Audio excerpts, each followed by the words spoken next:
देखिए, अगर यूएस का एक भी मिलिट्रियन, अगर एक भी कैंडिडेट अगर उसकी डेथ होती है या वो मारा जाता है, तो वहां हो हल्ला मचता है, वहां जवाबदेही होती है। ईरान में ऐसा कुछ नहीं होता है। कोई मारा जाए, ईरान रहे ना रहे, खत्म हो जाए, नेस्तो नाबूद हो जाए, इसका मतलब ये तो नहीं है कि ईरान नेस्तो नाबूदी हो जाएगा।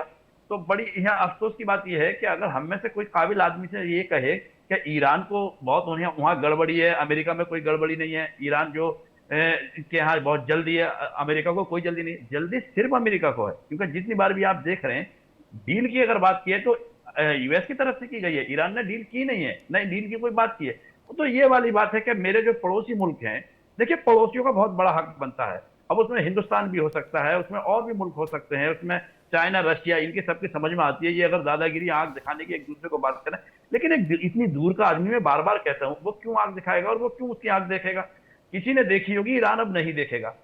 और दूसरी बात मैं बताऊं, जहां तक क्या उसके पीछे से उन्होंने कहा कि रशिया और उसकी सैटेलाइट चाइना की वो करें। देखिए, अपने अपने फंडे हैं, किसी न किसी की कहीं ना कहीं तो सेटिंग है ही।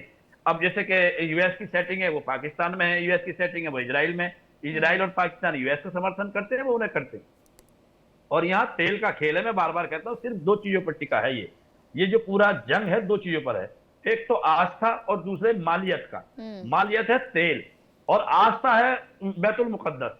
तो इस चीज को लोग क्यों नहीं समझना चाहते, क्यों इसको टेक्निकल और पॉलिटिक्स में लेकर जाना चाहते हैं कि वो ऐसे करेगा, उसके पास वो मिसाइल है, उसके पास वो ड्रोन है, उसके पास वो एयरक्राफ्ट है, उसके पास वो नहीं, फाइटर दुनिया जेट है। ये भाई बातें समझना मान भी क्यों ले नहीं तो चाहते आप हथियारों लोग? का जखीरा वो भी तो बात ही नहीं बिल्कुल, है। दुनिया ये बातें मान भी ले, आप बिल्कुल सही कह रहे हैं कि तेल हो या फिर दूसरा जो उनकी बात थी कि हम रिजीम चेंज कर लेंगे, कट्टरपंथी रिजीम को हम हटा लेंगे, तो फिर चाहे वो आस्था हो, दोनों को अगर मुकाबला किया जा रहा है, दोनों को अगर निशाना बनाया जा रहा है, तो हथियार भी बिल्कुल देखने होंगे कि किसके पास क्या बचा हुआ है, कौन किसका इस्तेमाल करने वाला है। लेकिन कैप्टन कुमार, ये हॉर्मुज में छिड़ा हुआ नया युद्ध, दूसरी तरफ डोनाल्ड ट्रंप के कुछ वीडियो सामने आते हैं कि तुर्की गए नेटो शिखर सम्मेलन में शामिल होने के लिए, ईरान से डरे हुए हैं इसलिए अपना प्लेन तक बदल लेते हैं। तो क्या ईरान से इतनी ज्यादा घबराहट डोनाल्ड ट्रंप को हो गई है और अब युद्ध रोकने के अलावा और कोई रास्ता नहीं? मान के चलिए कि अमेरिका की सुपर पावर की जो कॉन्सेप्ट है वो रियलिटी है। और ये छोटी मोटी बातें अगर हम मान भी लें तो इससे कुछ खास अमेरिका को नहीं होगा। इकोनॉमिक पावर है, सुपर पावर है, इसको हम ग्राउंड रियलिटीज मान के चलें। वो कुछ भी करते हैं तो उसको कहते हैं ना, हाथी अगर पतला भी हो जाए तो चूहा नहीं हो सकता। तो उसको हमें समझना पड़ेगा। यहां से हम बात शुरू करते हैं। दूसरी बात मैं आपको कहूं कि ये जो दो टक्कर है ना, इसमें ईरान एक छोटा देश है अमेरिका के सामने। ये अमेरिका और ईरान दोनों बहुत दिनों से जानते हैं और इसलिए कोई डायरेक्ट अटैक कभी कोशिश हुई नहीं। ईरान भी अपने हिसाब से चलता रहा, समझदारी से। और छिटपिट जो टैसिट लड़ाइयां अंदर अंदर होती रही, वो हर कंट्रीज में अपना अपना चलता रहता है।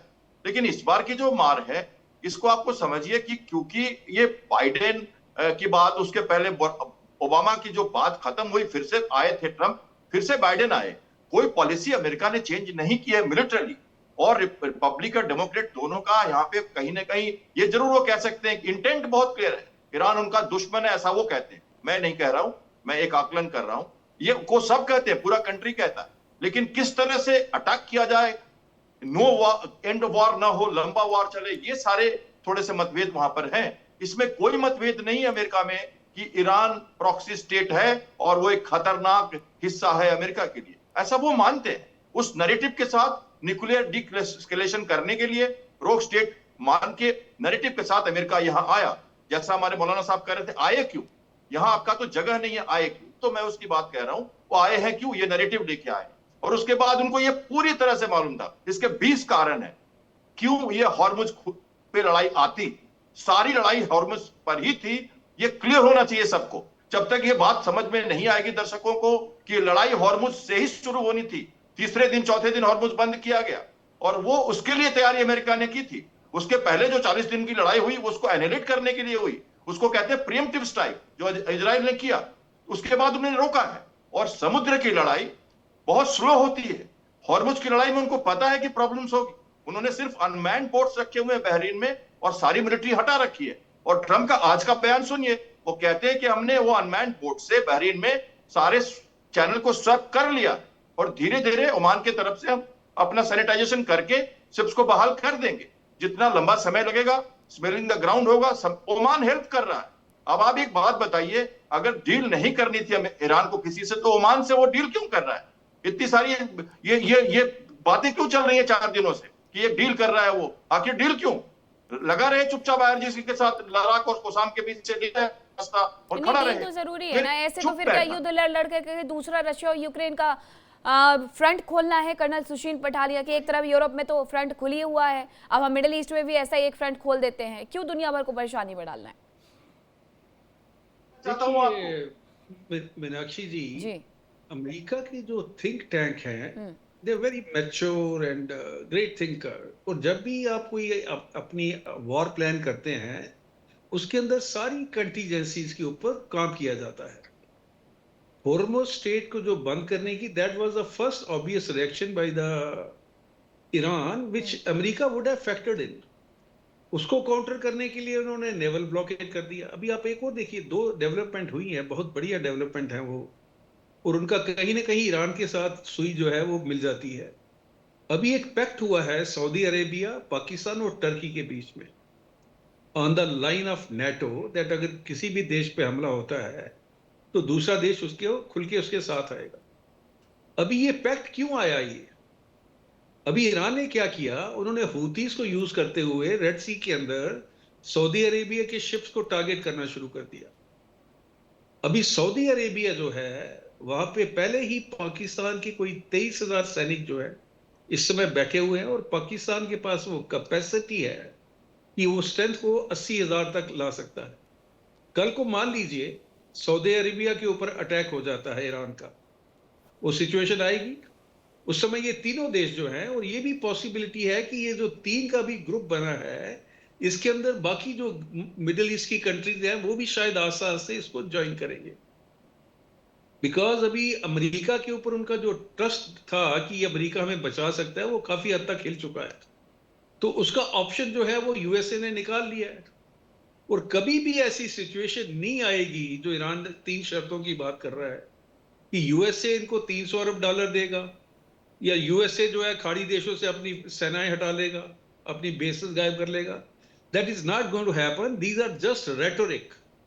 और जब ग्राउंड रियलिटी आपके सामने खुल के आती है तो ये सारे रेटोरिक एक साइड में टिक जाते हैं।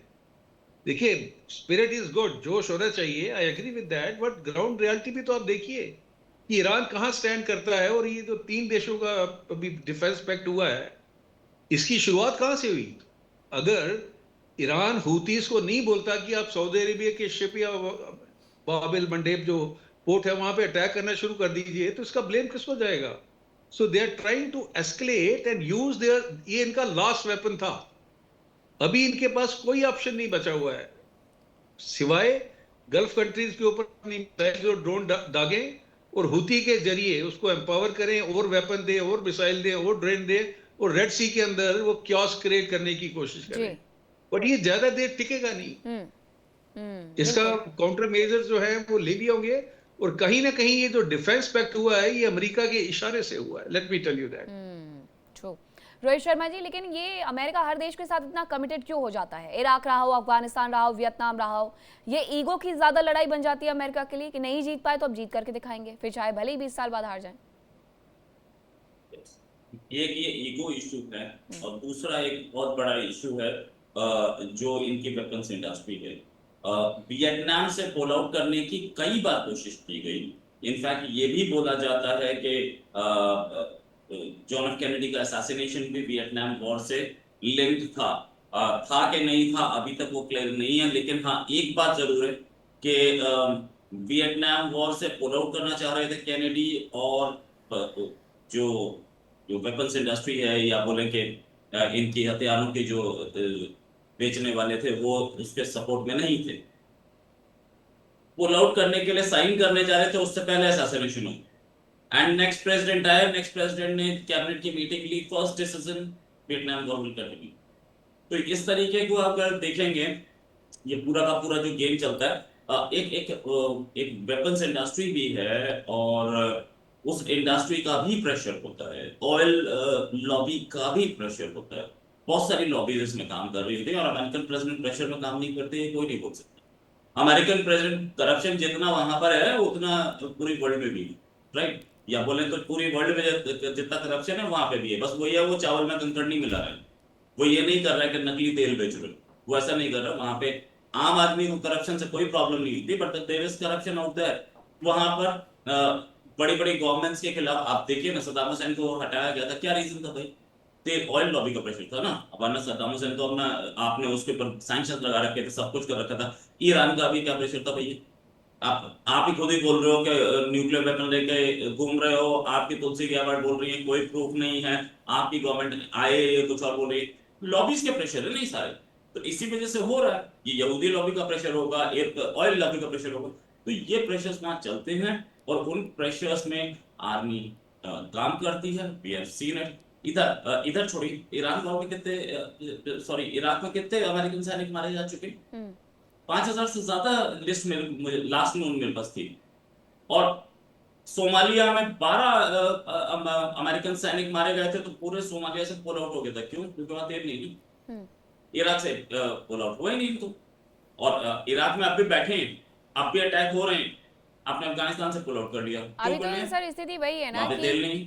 कि ईरान तो यही कह रहा है कि हम तो वैसे भी अपना सब कुछ खो चुके हैं, तो हम तो मरने मारने वाली स्थिति में हैं। अगर अमेरिका और लड़ना चाहता है तो हम अपने आप को ख़त्म करने तक लड़ेंगे। लेकिन मौलाना नाज़िम अशरफी, अब पूरी दुनिया ये भी तो जान रही है, ये भी तो समझ रही है कि ईरान के अंदर सब कुछ ठीक नहीं चल रहा है, लोग परेशान चल रहे हैं, तो क्या सत्ता थोड़ा अपने लोगों के लिए झुकना स्वीकार नहीं करेगी? हाँ देखिए मीनाक्षी जी, बहुत अच्छा सवाल। अभी एक चीज मैं और पहले जवाब दे दूं आपके सवाल से। एक चीज निकल कर आई थी, टेररिज्म। यूएस टेररिज्म को खत्म करना चाहता है, टेररिज्म जो ईरान से पनपता है, ये हर बार ये बात आती है। ठीक है। तो मैं कहूँ ईरान जो अमेरिका ईरान के टेररिज्म को खत्म करना चाहता है, क्योंकि ईरान से ही टेररिज्म निकलता है। तो मैं बड़े बड़े साफ अल्फाजों में एक बात कह दूं कि सबसे बड़ा टेररिज्म आप किसको मानते हैं? जितने आप भारतवासी, आप बताइए, क्या पाकिस्तान टेररिज्म को मतलब बढ़ावा नहीं देता?